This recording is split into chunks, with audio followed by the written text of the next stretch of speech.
ఒక చిలుక శపించడం వల్ల సీతాదేవి కర్మఫలం అనుభవించిందని మీకు తెలుసా? పద్మపురాణంలోని కథ ఆధారంగా చెప్తున్నాను. సీత చిన్నారిగా ఉన్నప్పుడు ఒకరోజు అంతఃపురంలోని తోటలో ఆడుకుంటుంది. అక్కడే ఒక చెట్టు మీద జంట చిలుకలు ఉన్నాయి. అవి సామాన్య చిలుకలు కాదు. అవి వాల్మీకి ఆశ్రమ సమీపంలో చెట్ల మీద ఉంటూ వాల్మీకి చెప్పే రామాయణాన్ని వింటూ ఆ కథను కంఠస్థం చేశాయి.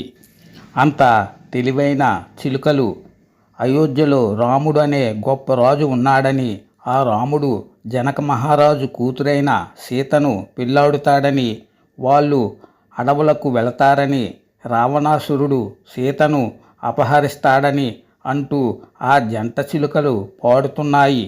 ఆ జంట చిలుకలు పాడిన పాటలో తన పేరు వినిపించేసరికి ఆశ్చర్యపోయింది సీత.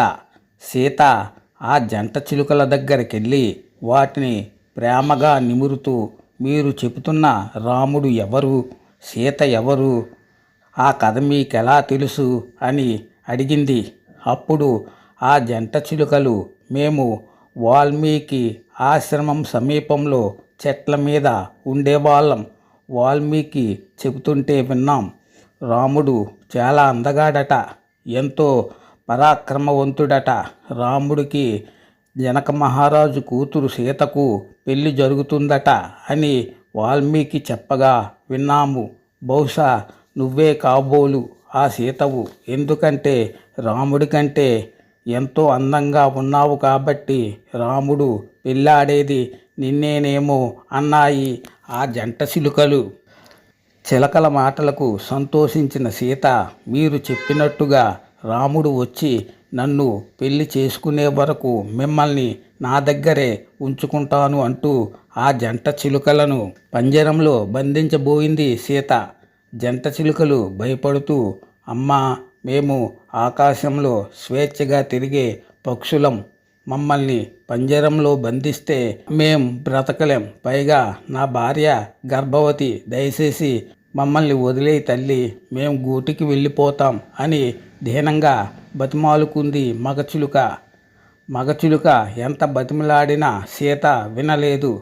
తన పట్టు వదలలేదు. కానీ ఆలోచించి మగచిలుకను వదిలివేసింది. ఆడచిలుకను తన దగ్గరే ఉంచుకుంది సీత. భార్య వియోగాన్ని తట్టుకోలేక ఎంతగానో బాధపడింది మగచిలుక. భర్త దూరమైన దిగులుతో ఆడచిలుక తన ప్రాణాలను వదిలేయడానికి సిద్ధపడింది. తీవ్రమైన వేదనతో సీతతో, గర్భవతిని నన్ను నా భర్తకు దూరం చేశావు. ఆ పాపం నిన్ను వదలదు. నాలాగే నువ్వు కూడా గర్భవతిగా ఉన్నప్పుడు నీ భర్తకు దూరం అవుతావు. నీ భర్తతో కలిసి హాయిగా ఉండాల్సిన సమయంలో వియోగ దుఃఖాన్ని అనుభవిస్తావు. ఇదే నా శాపం అంటూ ఆ ఆడచిలుక సీతను శపించి ప్రాణం విడిచింది. తన భార్య మరణించిందని తెలుసుకున్న మగచిలుక కూడా మరణించడానికి నదిలో పడింది. మగచిలుక ప్రాణం వదులుతూ, మళ్ళీ నేను రాముడు రాజ్యంలోనే పుట్టి నీకు భర్తతో వియోగం కలిగిస్తాను అని ప్రతిజ్ఞ చేసింది. మరణించింది. అలా చనిపోయిన మగచిలుకే అయోధ్యలోనే మళ్ళీ పుట్టి చాకలివాడిగా బ్రతుకుతున్నాడు. రావణాసురుణ్ణి సంహరించి అయోధ్యకు తిరిగొచ్చి సీతా సమేతంగా అయోధ్యను పాలిస్తున్నాడు శ్రీరాముడు. కొంతకాలానికి సీతాదేవి గర్భవతి అయ్యింది. అదే సమయంలో చాకలివాడిగా పుట్టిన మగచిలుక సీత పవిత్రతను శంకించి మాట్లాడడం, సీతాదేవి మీద నిందలు వేయడం జరిగింది. ఆ చాకలివాడు సీతాదేవి మీద వేసిన నిందలను తెలుసుకున్న శ్రీరాముడు బాధతో గర్భవతిగా ఉన్న సీతాదేవిని అడవులకు పంపడం జరిగింది. అలా ఆ చాకలివాని నిందల వల్ల, ఆ ఆడచిలుక శాపం వలన నిండు గర్భవతి అయిన సీతాదేవి భర్తకు దూరమై వియోగ దుఃఖాన్ని అనుభవించింది. కాబట్టి జీవహింస చేయడం, దంపతులను విడదీయడం లాంటి పనులు తెలిసి చేసినా తెలియక చేసిన కర్మఫలాన్ని అనుభవించక తప్పదు.